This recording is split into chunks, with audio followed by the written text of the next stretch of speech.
Welcome to the channel friends. आज हम explain करने वाले हैं एक थ्रिलर मूवी बैड सिस्टर। ये स्टोरी एक नन के बारे में है जो अपने ही स्टूडेंट के साथ ऑब्सेस्ड हो जाती है और उसे पाने के लिए किसी भी हद तक जाने को रेडी हो जाती है। तो चलिए स्टोरी स्टार्ट करते हैं। मूवी की शुरुआत में हम एक लड़के को देखते हैं जिसका नाम जेसन होता है। जेसन को म्यूजिक बहुत पसंद होता है। वो अपने गाने रिकॉर्ड करता है और उन्हें सोशल मीडिया पर अपलोड करता रहता है। स्कूल की वेकेशंस खत्म हो चुकी होती हैं, इसलिए जेसन और उसकी सिस्टर जोई को उनके पेरेंट्स वापस स्कूल छोड़ने आते हैं। इसी वक्त स्कूल में एक नई टीचर आती है जिसका नाम सोफी होता है। पहले वो किसी और स्कूल में पढ़ाती थी, लेकिन अब उसका ट्रांसफर यहाँ हो गया है। स्कूल की प्रिंसिपल सिस्टर रेबेका सोफी को पूरा कैंपस दिखाती हैं। जब वो स्कूल घूम रही होती हैं, तब सोफी की नज़र जेसन पर पड़ती है और वो तुरंत उसकी तरफ अट्रैक्ट हो जाती है। बाद में सोफी अपने रूम में आती है। वहाँ वो अपना लैपटॉप खोलती है और जेसन के म्यूजिक वीडियोस देखने लगती है। वीडियो देखते देखते वो लैपटॉप स्क्रीन को किस भी करती है। यहीं पर हमें पता चलता है कि सोफी पहले से ही जेसन को जानती थी। अगले दिन क्लास में सोफी देखती है कि एक लड़की सैरा जेसन से बात कर रही है। उन दोनों को साथ देखकर सोफी को जेलसी फील होती है, इसलिए वो सारा की सीट चेंज कर देती है ताकि वो जेसन से दूर बैठ सके। साथ ही वो जोई को मॉर्निंग प्रेयर लीड करने के लिए कहती है।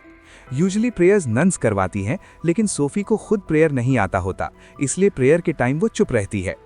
क्लास के बाद सोफी जेसन से पूछती है कि क्या सारा उसकी गर्लफ्रेंड है।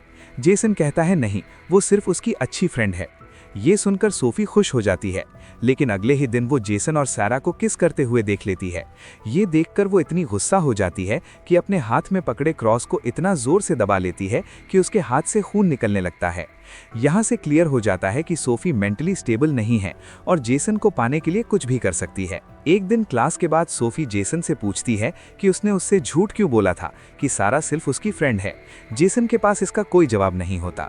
फिर सोफी उससे स्कूल के बाद अपने रूम में आने के लिए कहती है और बोलती है कि उसे जेसन से कुछ इंपॉर्टेंट बात करनी है।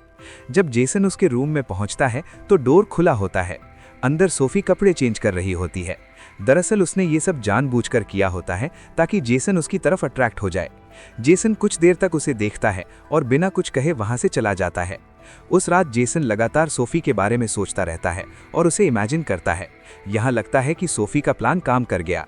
अगले दिन जब जेसन वीकेंड के लिए स्कूल से जा रहा होता है, तब सोफी उससे फिर सारा के साथ बात करते हुए देख लेती है और फिर से जेलस हो जाती है। इसके बाद वो सिस्टर रेबेका से लीव मांगती है और कहती है कि उसकी आंट बीमार है और उसे मिलने जाना है। उस रात सोफी चुपके से जेसन के घर पहुंच जाती है और बाहर से उसे देखने लगती है। तभी जेसन को सारा का फोन आता है। ये देखकर सोफी को और बुरा लगता है और वो समझ जाती है कि अगर जेसन को पाना है तो सबसे पहले सारा को उससे दूर करना पड़ेगा। इसलिए वो चुपके से सारा की बुक में वीड छुपा देती है। अगले दिन क्लास में जब सारा बुक खोलती है, तब सोफी उसमें वीड ढूंढ लेती है और सिस्टर रेबेका को बता देती है। इस वजह से सारा को स्कूल से सस्पेंड कर दिया जाता है। लेकिन सोफी यही नहीं रुकती। वो जेसन के रूम में एक लिकर बॉटल भी छुपा देती है। बाद में जब टीचर्स सब स्टूडेंट्स के रूम्स चेक करते हैं, तो जेसन के रूम से वो बॉटल मिल जाती है। प्रिंसिपल जेसन को भी सस्पेंड करने वाले होते हैं, लेकिन तब सोफी बीच में आकर कहती है कि जेसन को एक और चांस मिलना चाहिए। इसकी बात सुनकर प्रिंसिपल जेसन को सस्पेंड नहीं करती। इसकी जगह पनिशमेंट के तौर पर जेसन को स्कूल में टीचर्स की हेल्प करने के लिए कहा जाता है। इस तरह सोफी के प्लान्स काम करते जा रहे होते हैं और जेसन धीरे धीरे उसके करीब आने लगता है। इसी बीच हमें सोफी की सच्चाई पता चलती है। उसका असली नाम लारा होता है और वो एक बहुत रिच फैमिली से आती है। जेसन के म्यूजिक वीडियोस ऑनलाइन देखने के बाद वो उसके साथ ऑब्सेस्ड हो गई थी और उसे हर हाल में पाना चाहती थी। इसी वजह से उसने असली टीचर सोफी को मार दिया और खुद को उसकी जगह नन बनकर स्कूल में आ गई। बाद में जब वीकेंड पर सब स्टूडेंट्स घर चले जाते हैं, तब सोफी जेसन से कहती है कि उसे पनिशमेंट कंप्लीट करने के लिए स्कूल में ही रुकना पड़ेगा। अगले दिन जब जेसन स्कूल में क्लीनिंग और दूसरे काम कर रहा होता है, तब सोफी वहां आती है और फिर से उसके करीब आने की कोशिश करती है। उस रात जब जेसन अपने रूम में सो रहा होता है, तब सोफी चुपके से वहां आती है। वो उसे सीड्यूस करने लगती है। पहले जेसन अनकंफर्टेबल फील करता है और उसे रोकने की कोशिश करता है, क्योंकि वो अभी भी सोफी को अपनी टीचर समझता है। लेकिन सोफी बार बार प्रेशर डालती है और आखिरकार जेसन उसके साथ इंटीमेट हो जाता है। जेसन को पता नहीं होता कि सोफी ने ये सब सीक्रेटली अपने फ़ोन में रिकॉर्ड कर लिया है। अगले दिन जेसन को बहुत गिल्ट फील होता है, क्योंकि उसे लगता है कि उसने अपनी टीचर के साथ गलत किया। दूसरी तरफ सोफी अब जोई को भी रास्ते से हटाना चाहती है, क्योंकि जोई हमेशा जेसन और सोफी पर नजर रखती रहती है। इसलिए सोफी एग्जाम में जानबूझकर जोई को बहुत कम मार्क्स देती है, जिस वजह से जोई अपसेट हो जाती है। फिर सोफी जोई से कहती है कि टेंशन लेने की जरूरत नहीं है, वो उसे टेस्ट दोबारा देने का चांस देगी। इसके बाद वो जोई को अकेला मिलने के लिए बुलाती है। क्लास खत्म होने के बाद सोफी आंसर शीट्स को ऊपर रख देती है। जब जोई क्लास में आती है तो गलती से क्वेश्चन पेपर की जगह आंसर शीट ही उसके हाथ में आ जाती है। सोफी तुरंत जोई पर चीटिंग का इल्जाम लगा देती है और सीधा सिस्टर रिबेका के पास जाकर कहती है कि जोई को सस्पेंड कर देना चाहिए। लेकिन सिस्टर रिबेका जानती होती हैं कि जोई एक हार्ड वर्किंग और इंटेलिजेंट स्टूडेंट है, इसलिए वो उसे एक और चांस देने का डिसीजन लेती हैं। इस तरह सोफी का जोई को फंसाने वाला प्लान फेल हो जाता है।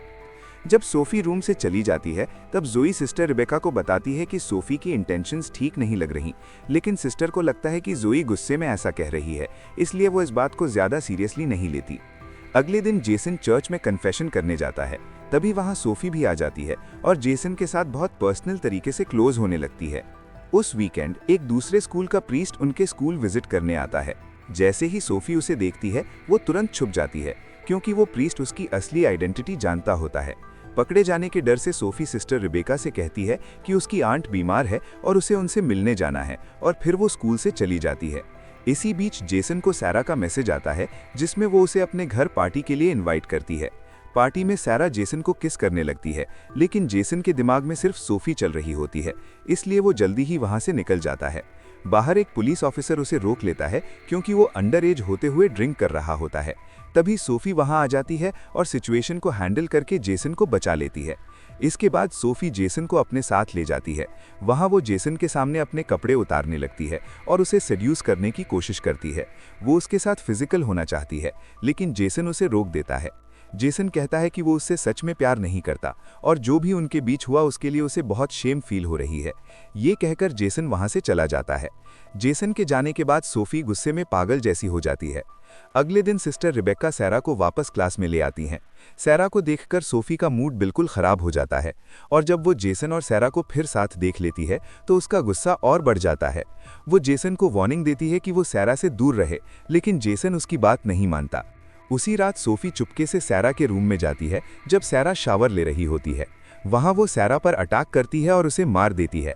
सोफी सब कुछ ऐसे सेट कर देती है ताकि लगे कि सैरा बाथरूम में फिसलकर मर गई। जेसन को जल्दी ही समझ आ जाता है कि सैरा की डेथ के पीछे सोफी का ही हाथ है। तब सोफी जेसन को थ्रेटन करती है। वो कहती है कि अगर जेसन उसके साथ रिलेशनशिप कंटिन्यू नहीं करेगा तो वो उन दोनों का इंटीमेट वीडियो इंटरनेट पर वायरल कर देगी। ये सुनकर जेसन बहुत डर जाता है और घर जाकर भी बस इसी बात के बारे में सोचता रहता है। जोई जेसन का बिहेवियर नोटिस करती है और समझ जाती है कि कुछ तो गलत है। वो जेसन से पूछती है कि क्या हुआ है। तब जेसन उसे सब सच बता देता है, सोफी के साथ उसका रिलेशनशिप और कैसे सोफी उस वीडियो की वजह से उसे ब्लैकमेल कर रही है। ये सब सुनने के बाद जोई डिसाइड करती है कि उन्हें सोफी की सच्चाई सबके सामने लानी होगी। अगले दिन जेसन और जोई चिपके से सोफी के रूम में जाते हैं और उसका लैपटॉप चेक करते हैं। वहां उन्हें पता चलता है कि सोफी का असली नाम लॉरा है। लैपटॉप में उन्हें जेसन की कई फोटोज भी मिलती हैं। दूसरी तरफ सोफी सिस्टर रिबेका से फिर लीव मांगती है और कहती है कि उसकी आंट मर गई है। लेकिन जब सिस्टर रिबेका हॉस्पिटल कॉल करके कंफर्म करती हैं तो उन्हें पता चलता है कि सोफी की कोई आंट नहीं मरी। तब उन्हें समझ आ जाता है कि सोफी झूठ बोल रही थी। अगले दिन जब सिस्टर रिबेका सोफी से इस झूठ के बारे में सवाल करती हैं तब सोफी अचानक उन पर अटैक कर देती है और उन्हें बेहोश कर देती है। इसी वक्त जोई और जेसन रिबेका को वॉर्न करने के लिए आते हैं, लेकिन उन्हें वो कहीं नहीं मिलती। उन्हें ढूंढते हुए वो चर्च तक पहुंच जाते हैं। थोड़ी देर बाद सोफी भी वहां आ जाती है। जोई सोफी को बताती है कि उन्हें उसकी असली आइडेंटिटी के बारे में सब पता चल चुका है। जब जोई और जेसन वहां से जाने लगते हैं तब सोफी अचानक जोई पर अटैक करती है और उसे मारने की कोशिश करती है। तभी पीछे से सिस्टर रिबेका आकर सोफी को पकड़ लेती हैं ताकि उसे रोका जा सके, लेकिन सोफी पलटकर रिबेका का गला दबाने लगती है। इसी वक्त जेसन जल्दी से एक स्क्रूड्राइवर उठाता है और सोफी पर अटैक कर देता है। इस अटैक की वजह से सोफी की डेथ हो जाती है और यहीं पर स्टोरी खत्म हो जाती है। तो दोस्तों, आज की वीडियो में बस इतना ही। अगर आपको ये एक्सप्लेनेशन पसंद आई हो तो वीडियो को लाइक जरूर करें और चैनल को सब्सक्राइब करना मत भूलना। मिलते हैं नेक्स्ट वीडियो में, तब तक टेक केयर।